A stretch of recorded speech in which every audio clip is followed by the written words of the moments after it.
Good afternoon, everybody. This is Mark from City Creek Bottoms Farmstead with Friday's Fireside Tales.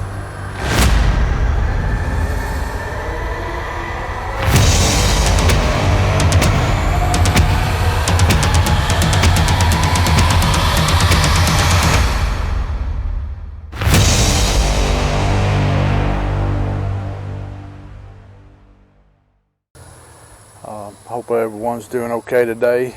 I hope everybody's well.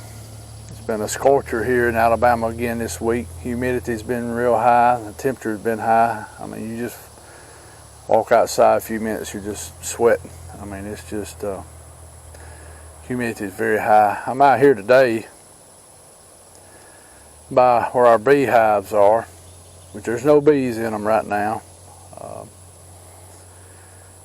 We had some good hives out here going, and they just disappeared. Very strange. We had two more hives over on the other side of the house that just disappeared, and I went to talking to some other local beekeepers. Some of theirs have just been disappearing, so it's strange.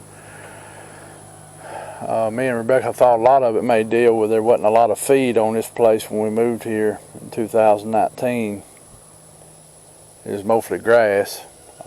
We've started planting crops since then, and we're going to try to get some clover around these wood lines planted and different things to have feed for them. So one reason I'm talking about this, because what we're going to talk about today on Creepy Mountain is a guy that had some problems with the boogers and with his honeybees. So we'll get into that in just a minute. Of course, you see some of our hives. We've got some top bar behind us and then some regular hives. Top bar, a lot of people use them just to raise bees. They really don't do a lot of honey in them. It's more to raise bees. Plus, I may need to move these. I had them sitting in the southeastern direction like you should. I just don't know. It's just something I got to figure out. Can't go sit on the couch and worry about it. I got to get out here and figure out what's going on and get it fixed if I can, if it's something I can fix. But next year, me and her will get the bees. We'll get some hives back going. It's just strange. The other place we were living in, I had some at my uncle's and had some where we were living for a while till we could find us another homestead to buy. Done well over there. It's strange, but anyway, I know there's been a few other things happened this week. It's kind of strange. Of course, alleged somebody blew up the Georgia Guidestones. Really don't know what happened there. That was just kind of weird. And also, I guess I pronounced it correctly, the Sern, S-E-R-N, they turned it back on this week over in Switzerland. That's that God's Matter machine. I think they're trying to play with some portals or something on that. They might want to leave that stuff alone, but that's my opinion. We're going back to Creepy Mountain.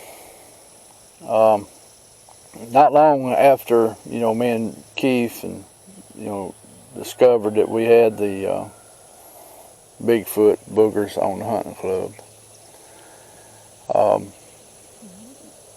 This was probably on up in the winter when I run into a guy that I knew real well. He's a local pastor, been preaching in the church for, I guess, since he was a teenager, I think. Plus, his family were big into beekeeping. At one time, I know they had 250 hives around, scattered out in local areas. Everybody knew them because they would go to set them on different farmers' properties and hay fields, round pastures, wherever they could get them. And Their family was big into selling honey. I know the pastor's father and his grandfather, all of them were big beekeepers. My dad knew them real well. In fact, they had some bees on our property at different times, and also my uncle at the time was way back when I was little, fooled with bees a little bit, which seemed like way back in it was easy to take care of them. They almost really took care of themselves. I don't know what's really changed, but that day I happened to be in, of course, Wally World, Walmart, and there he come walking down the aisle, and of course he was proud to see me. I was proud to see him.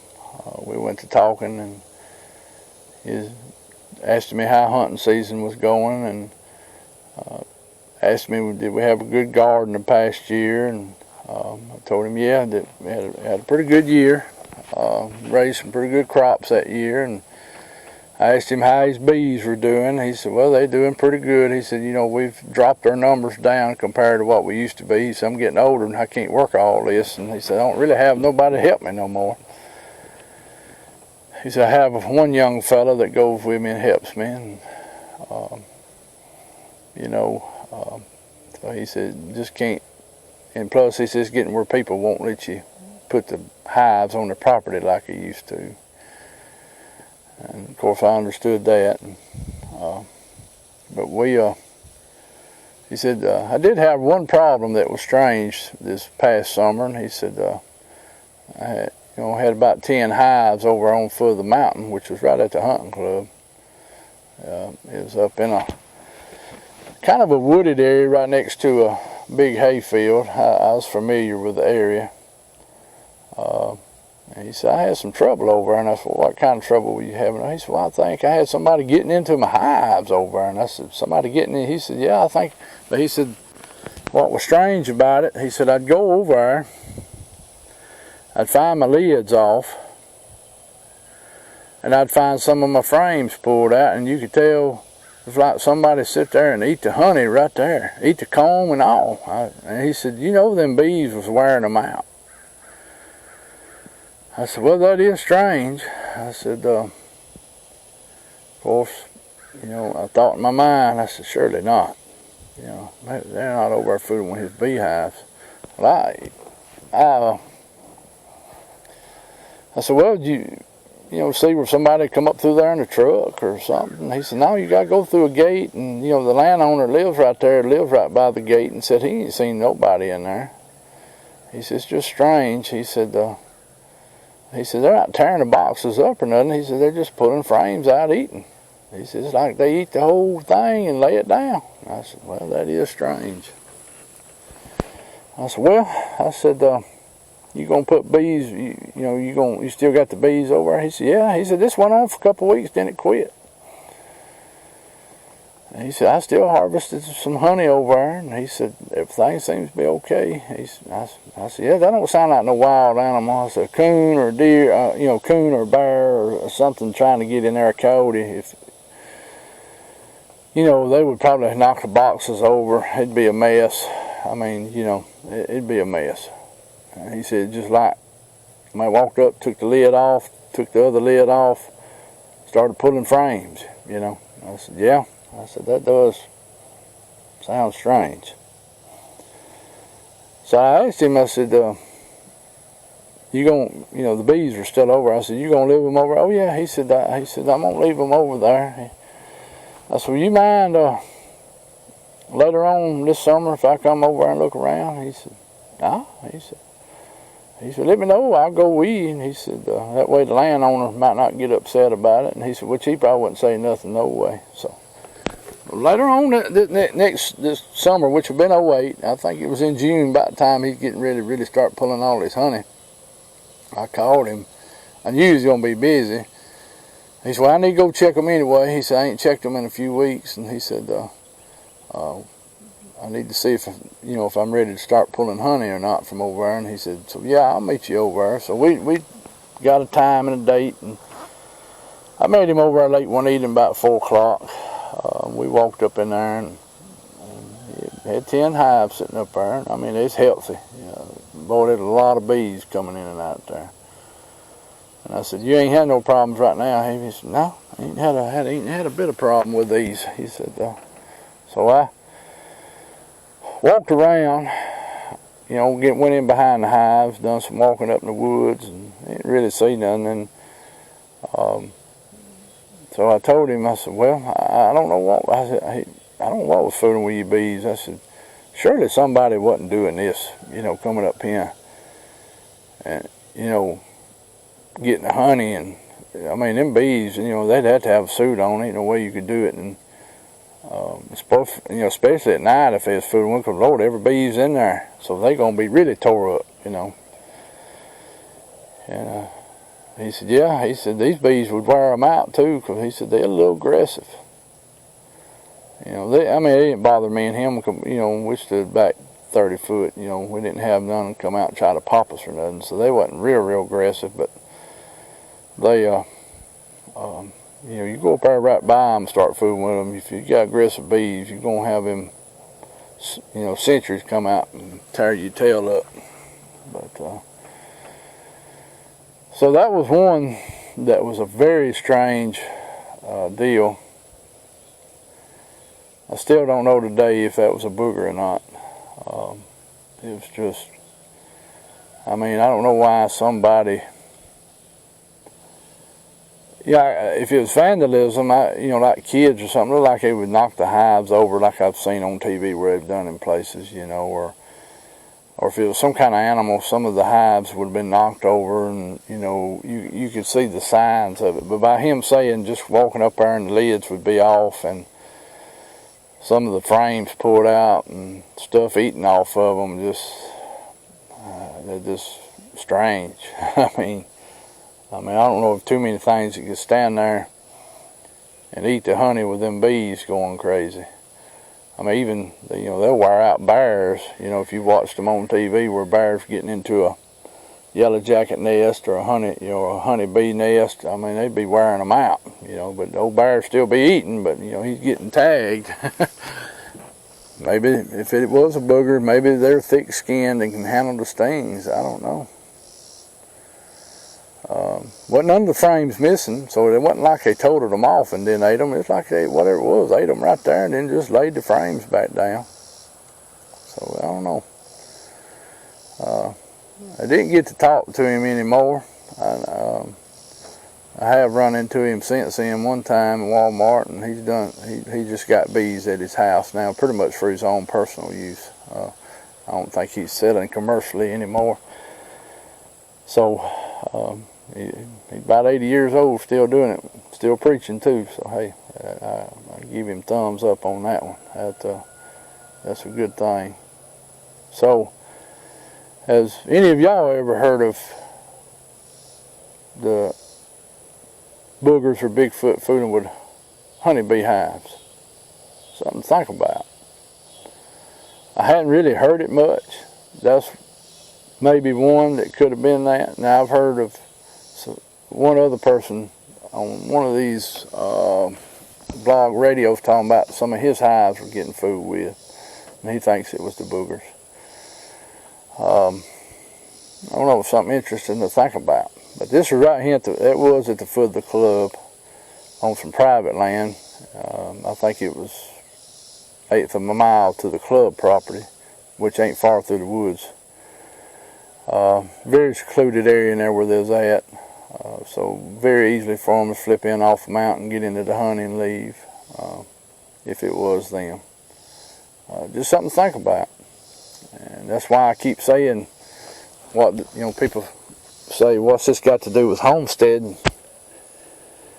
If you're growing food and you have livestock and you're kind of in a semi-rural area, you've got all the wild animals coming to your property. Deer, coons, coyotes, fox, because they're all, you know, they're looking for easy meals.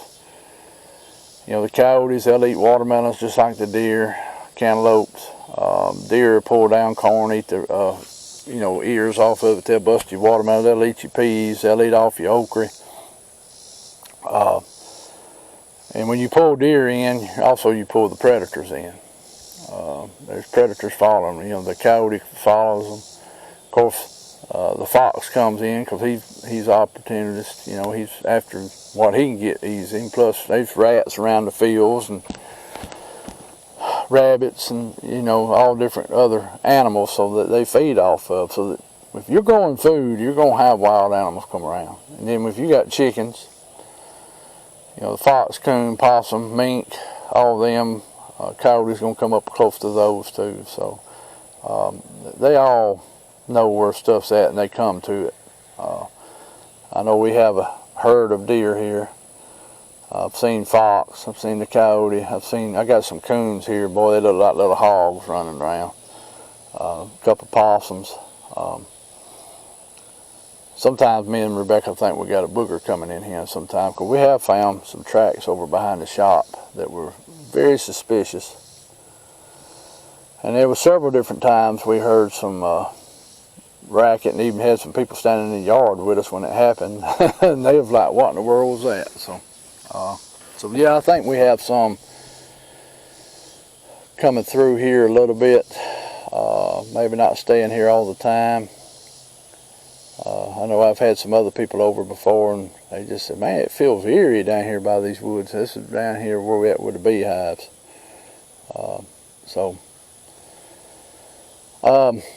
Also next week, when I'm thinking about it, I'm going to be on Discovering Sasquatch with Chris Reinhardt. It's going to be next Tuesday night.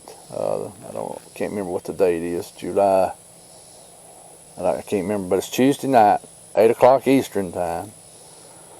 So y'all go give Mr. Reinhardt like and subscribe and check out his show. I've got to watch some of his shows. I keep forgetting he's Eastern, so a lot of times I'd tune in toward the end, because of course we're on Central.